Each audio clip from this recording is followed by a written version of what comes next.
பள்ளிக்குள் புகுந்து ஆசிரியரை தாக்கிய ரவுடி கும்பல் மீது நடவடிக்கை எடுக்க கோரி பெற்றோர் சாலை மறியலில் ஈடுபட்டனர். சென்னை கோடம்பாக்கம் யுனைடெட் காலனியில் உள்ள லயோலா பள்ளியில் படிக்கும் 8ஆம் வகுப்பு மாணவர் கிண்டல் செய்தபோது உடற்கல்வி ஆசிரியர் பாஸ்கர் கண்டித்துள்ளார். இதையடுத்து அந்த மாணவருக்கு காய்ச்சல் அடிக்கவே வீட்டுக்கு அனுப்பி வைக்கப்பட்ட சில மணி நேரத்தில் பள்ளிக்குள் நுழைந்த 10க்கும் மேற்பட்ட ரவுடி கும்பல் ஆசிரியர் பாஸ்கரை அடித்து உதைத்து வகுப்பறையை சூறையாடினர். இச்சம்பவம் அங்குள்ள கண்காணிப்பு கேமராவில் பதிவாகியது.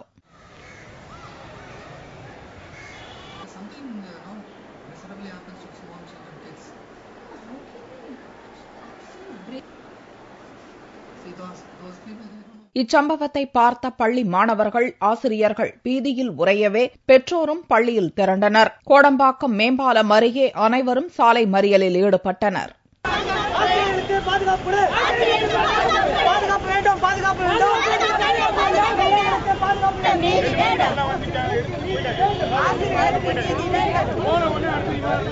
அதே பகுதியில் மென்பொருள் நிறுவனம் நடத்தி வரும் அருளானந்தம் என்ற 8ஆம் வகுப்பு பள்ளி மாணவனின் தந்தை ரவுடி கும்பலை அனுப்பி வைத்தது தெரியவந்தது. பெற்றோர் ஆசிரியர் மாணவர்களின் சாலை மறியல் நீடிக்கவே சென்னை மாநகர கமிஷனர் நேரில் வந்து பேச்சுவார்த்தை நடத்தினார். குற்றவாளிகள் கைது செய்யப்படுவர் என்று அவர் உறுதியளித்ததால் மறியல் போராட்டம் முடிவுக்கு வந்தது. இது தொடர்பாக 19 பேரை கைது செய்துள்ள போலீசார் அருளானந்தம் அவரது மனைவியை தேடி வருகின்றனர்.